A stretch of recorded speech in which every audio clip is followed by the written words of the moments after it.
Magandang umaga po mga kabakbakan. Ito po ang pangalawang linggo na ang ating guest co-host ay isa na sa kung hindi siyang pinaka-successful na breeder ng manok dito po sa Pilipinas. Ang ating guest co-host ay si Ginoong Nene Abelio. Good morning, Sir Nene. Good morning. Nabalitaan ko, bumili ka daw ng incubator na 1,000. Pero I saw this morning na meron kang ginagawa ng mga divider ba yan para sa itlog? Yes, those are for the hatchers, so they don't get to mix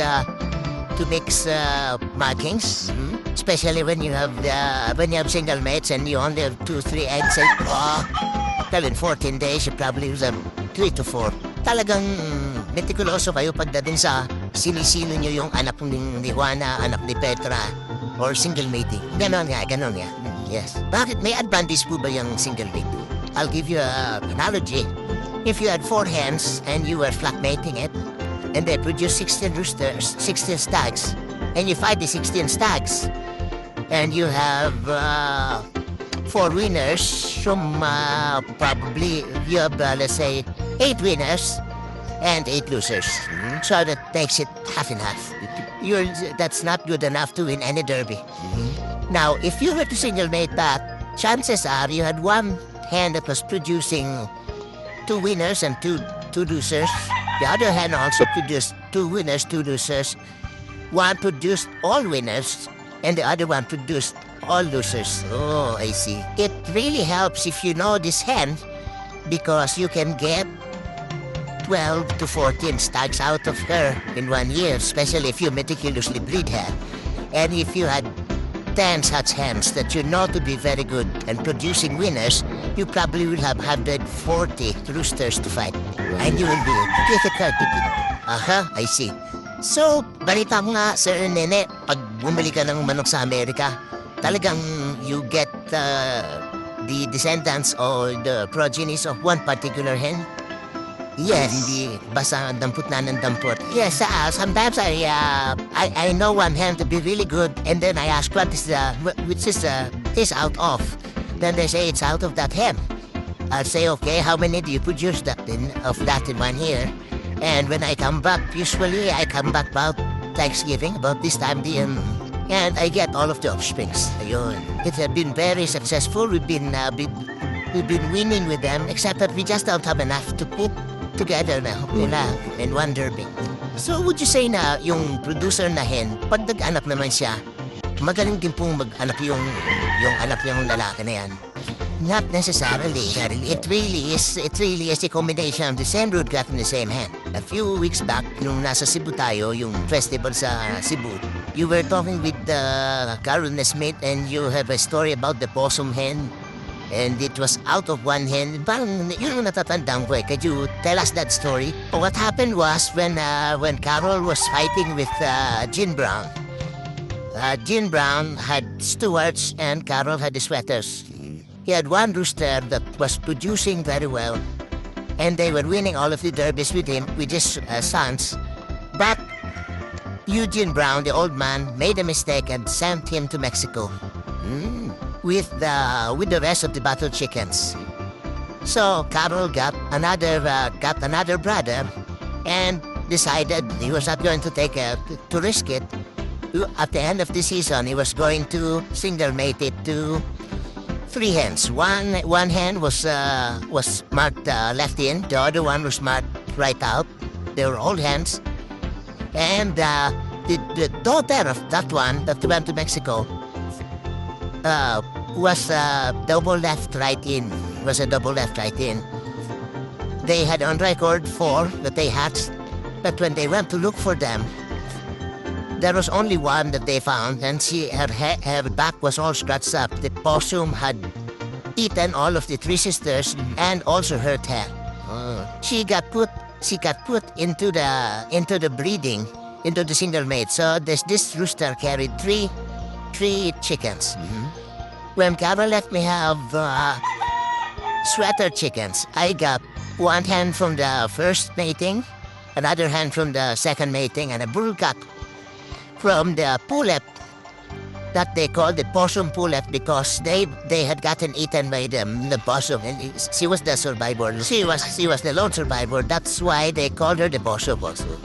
And after one clutch of eggs, they turned out the hens to freshen them up. She went back to the same place where the possum was, and the possum also ate her. So wala na. So to have a possum is quite rare. So you have to. Not everybody has possums, I see, and they're very good. And they are good, especially because also the other it came out of a broodcock that was producing all of the winners.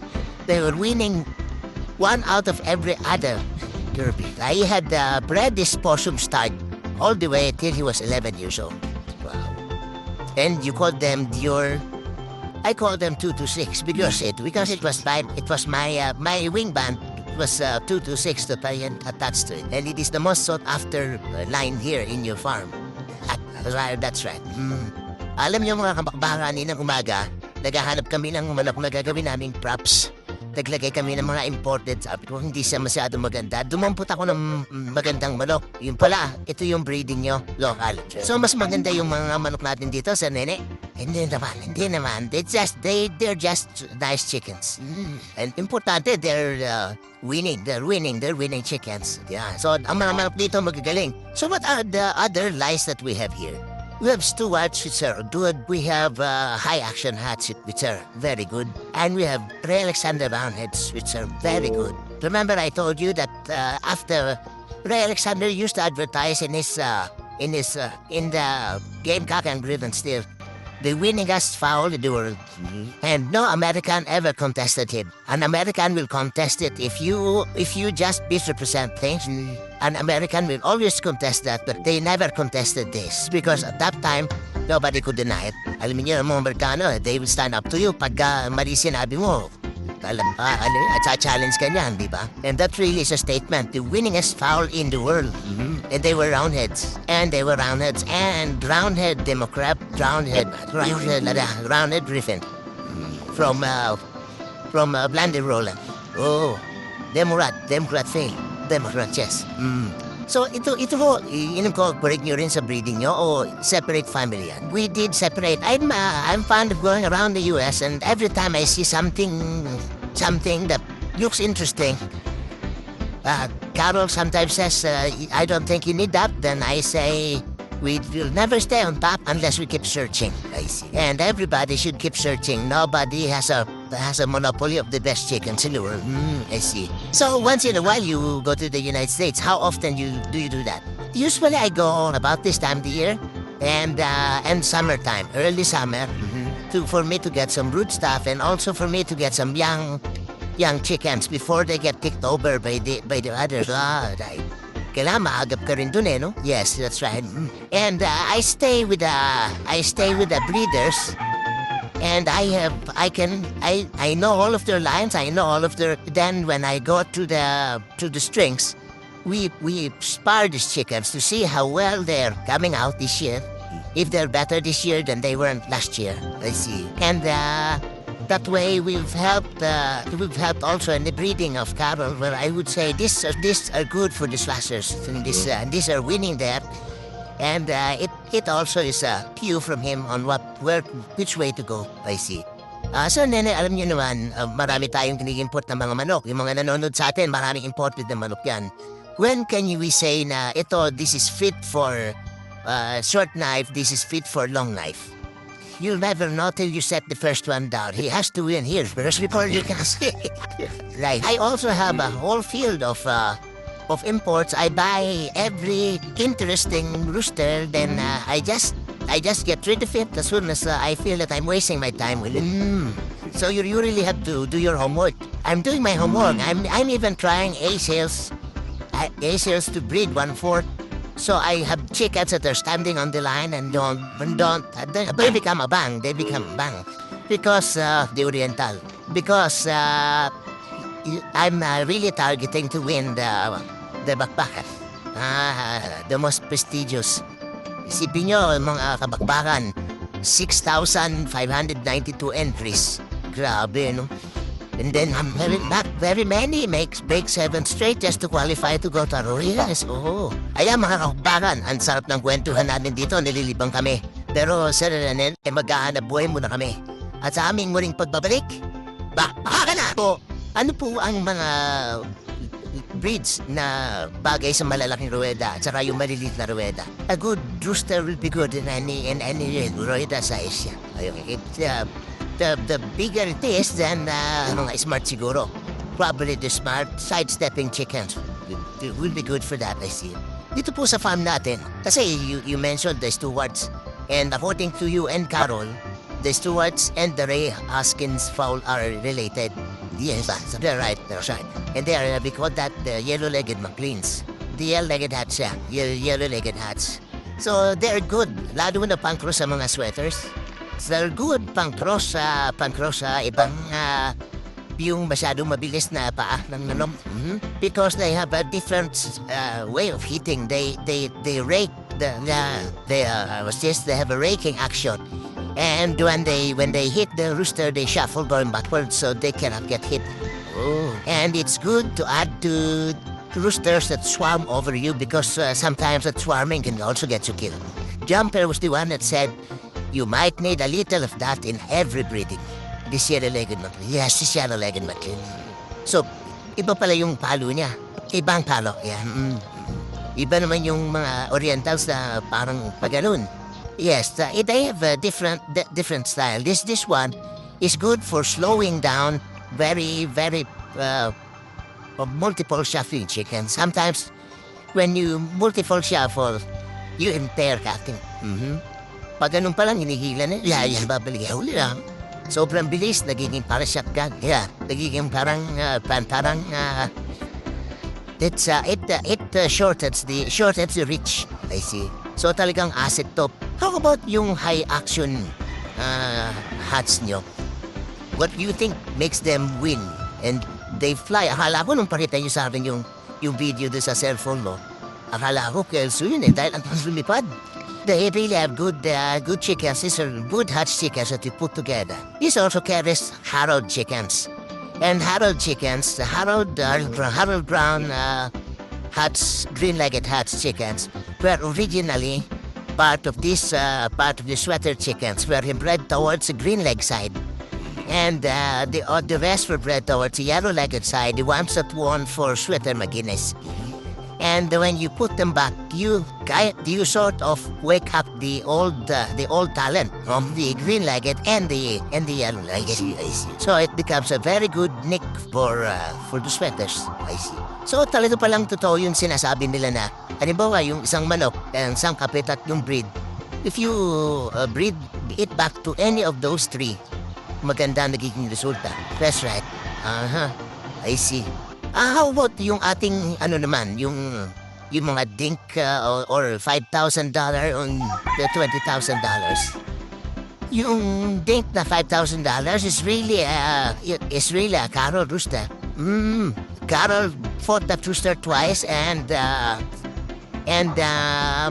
Jim Kemp asked to buy it for $5,000 and Carol said it's not for sale. And then he loaned that rooster to Jumper, and they bred it up in the place of George Nails, and they bred it to radio chickens. They produced 40 stags and 40 stags and 40 pullets. They split everything half and half. So Carol got 20, Jumper got 20. Next year, they fought it in a 10-cat derby in Sunset. Two entries. Carol having one, Blackwater, and King Cobra having the other 10. The score was 19-1, and the one lost by a heartbeat. It was also killing the other rooster, lost by a heartbeat.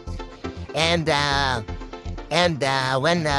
before that was done, when Carol returned the rooster, and Johnny said, "Why don't you breed it another time?" Jumper said, "I don't want anything to happen to it."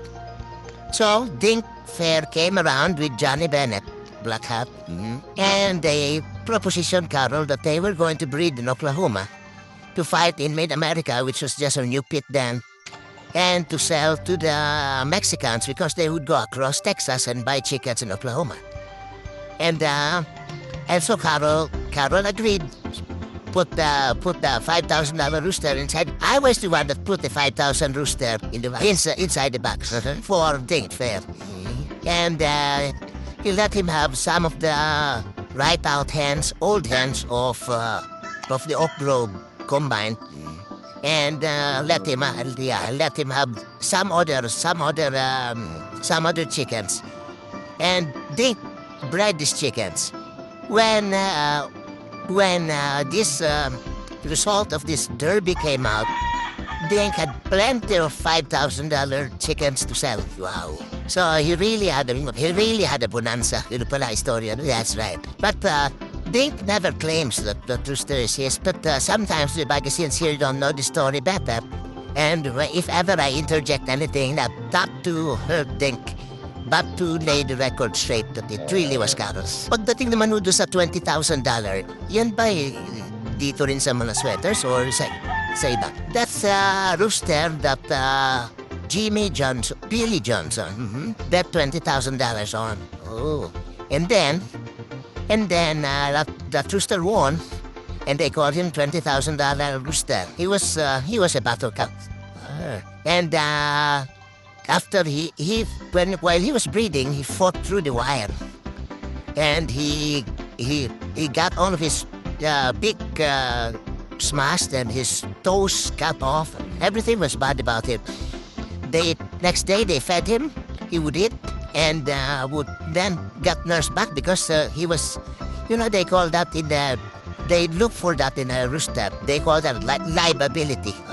Liability. That's what they call it.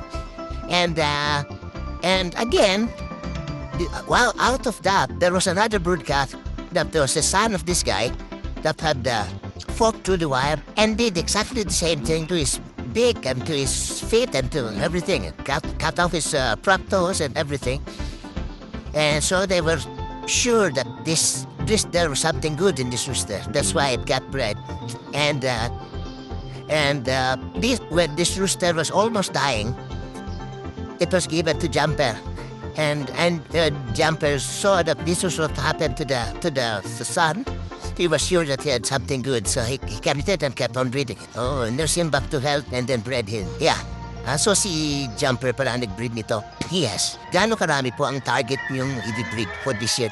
Considering na meron tayo 1,000 capacity na incubator. I used to hen hatch hen brood. And it was being very unwieldy for me to hen hatch and brood these chickens. So I bought this incubator from ASEAN. I could say that this incubator is really nice. I intend to set 1,000 eggs every 2 weeks instead of every week because it's hectic to be hatching every week and also to be vaccinating every week is very expensive. So we have a vaccination program that Thunderbird has been helping me with. Thanks to them. Doc Paulo Reyes is the one that's helping us with this. We intend to hatch 750 baby chickens every 2 weeks. So we're going to have 1,500 a month, and if we go about 4 months, we probably will have 6,000 chickens then, and half of that will be stags, and the pullets. We're going to get rid of the pullets as early as we can, because sometimes it clutters up the place if there's just too much population. And also, some of these are very valuable. I don't want to lose them. I see. So we have 3,000 doggerels or studs to choose from. Yes, that's right. Well, marami na tayo pa. I've been having a lot of queries, and I have not been able to attend to them very well because I have been a little bit short of stags, but this time we will have enough for next year to suit everybody. Is there a number or a secretary that you can assign for us to call? Kung sarili we would be interested in acquiring your game fowl, your winning game fowl. Our people can answer you better than the female secretaries. I can give you the number of our people one will be, his nickname is Liloy. His number is 0917 9674626. This is the boy that releases our chickens in the pit. And then our breeder, John, is the one that stays in Isabela. His number is 0916-342-7664. And then we have our man here in Bacolod. His name is Bibing, 0916-969-5406. Now, those three will be able to answer you, or you can call me direct. I'm as easy to call as they are.